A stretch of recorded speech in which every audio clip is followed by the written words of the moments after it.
Hello student, good morning. हम discuss कर रहे थे ब्रायोफाइट्स, और ब्रायोफाइट्स में हम ऑलरेडी डिस्कस कर चुके हैं आपके सिलेबस के दो मेंबर, रिक्सिया एंड मार्केंसिया। इसके बाद जो मेंबर आता है आपके सिलेबस में वो है एंथोसेरोप्टेरा का मेंबर एंथोसेरोस। जो एंथोसेरोस है वो आपके इस सिलेबस में तीसरा मेंबर है ब्रायोफाइट्स का, वो है इसको। और एंथोसेरोस जो है वो एक इसे जो आपका जो इस मेंबर जो है जो वर्ग है एंथोसेरोप्टेरा का एक छोटा वर्ग है, ये सबसे छोटा वर्ग है।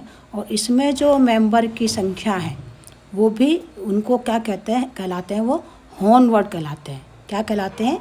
हॉर्नवर्ड कहलाते हैं।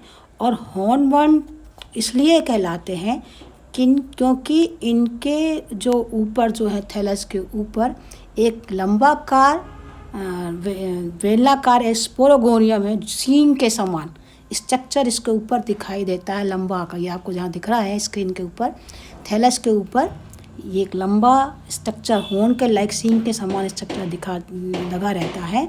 इसके कारण ये हॉर्नवर्ड कहलाते हैं। ये जो है कैरेक्टर्स हैं वो इसी की वजह से ये इसके जो एंथोसेरोप्टेरा का मेंबर हैं वो हॉर्नवर्ड कहलाते हैं। अब हम जो आपके सिलेबस में एंथोसेरोप्टेरा का जो मेंबर है एंथोसेरोस, उसको हम आज से स्टार्ट करेंगे आपके इसमें। तो एंथोसेरोप्टेरा का जो फैमिली क्लासिफिकेशन, इसमें क्या क्या हमको पढ़ना है, क्योंकि मेंबर क्या है एंथोसेरोस।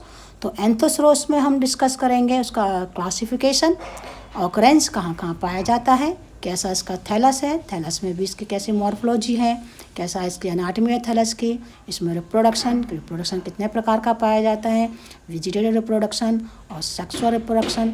सेक्सुअल रिप्रोडक्शन में आपके development of antheridium, development of archegonium, और इसमें बाद में sporophyte and development of sporophyte and sporogonium, और फिर लाइफ साइकिल। तो ये तो है कि हम आज क्या कर रहे हैं, हमारा क्या टॉपिक है कि एंथोसेरोस।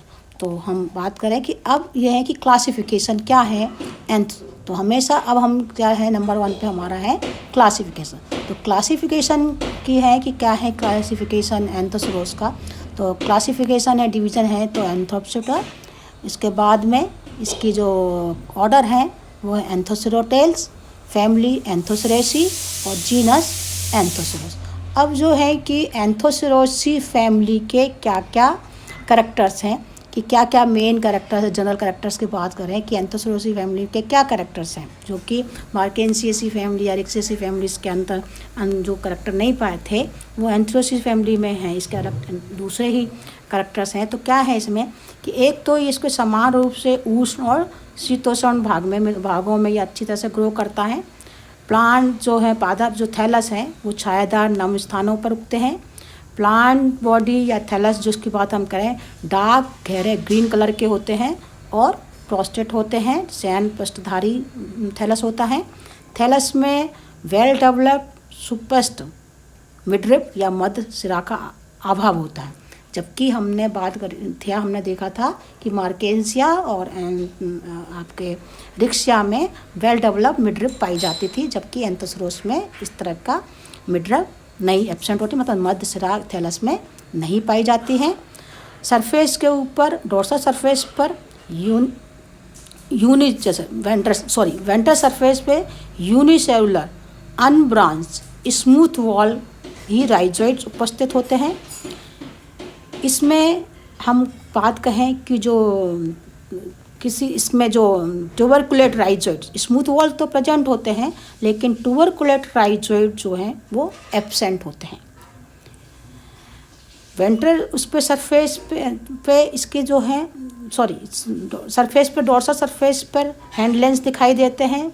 एक ब्लू ग्रीन तरह के बड़े बड़े क्षेत्र हैं, बड़े बड़े दिखाई देते हैं, जो कि ब्लू ग्रीन एल्गा की उपस्थिति का दिखाते हैं। जैसे कि नोस्टॉक की कैविटी नोस्टॉक की कॉलोनी इसके अंदर निवास करती हैं।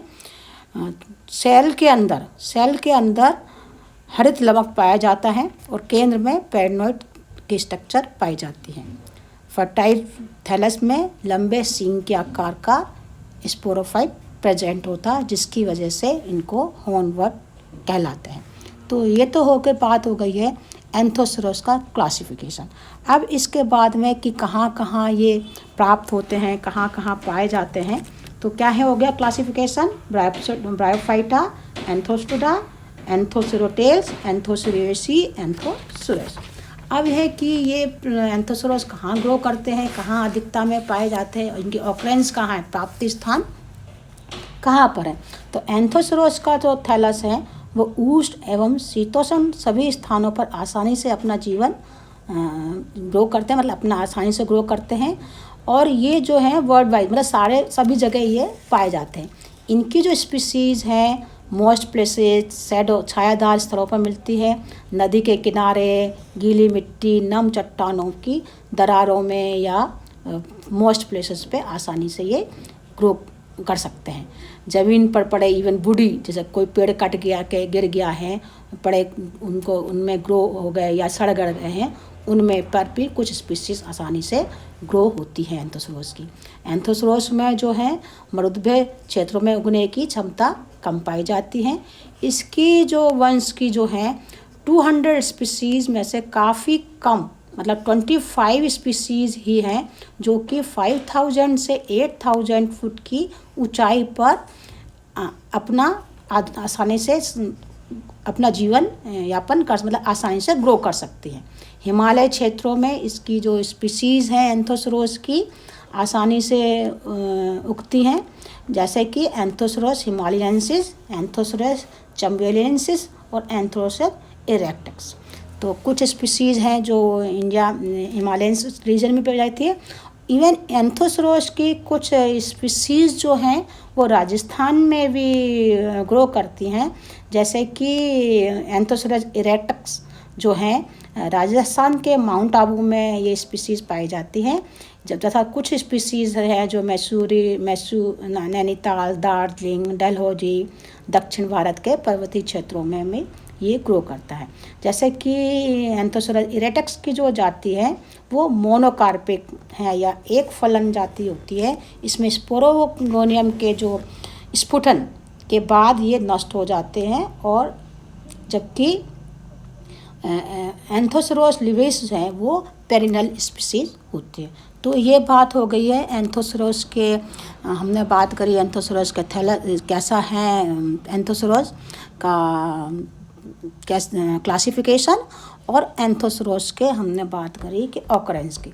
अब है कि एंथोसोरस का थैलस कैसा होता है, एंथोसोरस का थैलस कैसा होता है। एंथोसोरस का हमने बात करी ऑकरेंस कहाँ ग्रो करते हैं।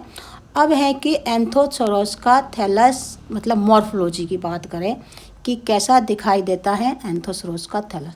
तो एंथोसोरस का जो थैलस है, मैंने पहले बताया कि इसमें क्या होता है, थैलस में प्रोस्टेट है, ज़मीन से चिपका हुआ है, इसमें मिड रिम नहीं पाई जाती है, और हॉर्न लाइक स्ट्रक्चर, सींग के समान स्ट्रक्चर इसके ऊपर दिखाई देती है, जो कि स्पोरोफाइट है, और इसकी वजह से ही ये हॉर्नवर्ड का इनको नाम दिया गया है।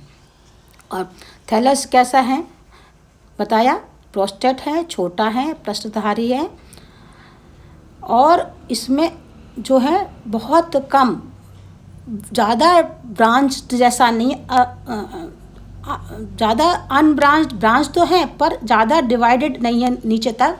थैलस का कुछ भाग मोटा होता है, मिड रिब नहीं अच्छी तरह से स्पष्ट नहीं होती हैं, बड़ी पालियाँ कुछ छोटी पालियों युक्त होती हैं, और जो थैलस की रचना है वो जैसे एंथोसोरस हैली में थैलस इलोंगेटेड होता है, और जबकि एंथोसोरस इरेक्टस में जो थैलस है वो आधार पर छोटा मोटा व वृंत उसमें उपस्थित होते हैं।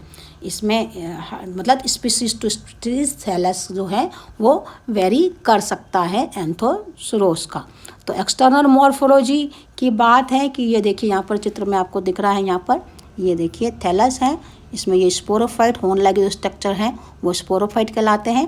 नीचे जो है राइजोइड्स हैं, और राइजोइड्स में देखें कि राइजोइड्स जो हैं एक ही प्रकार के होते हैं।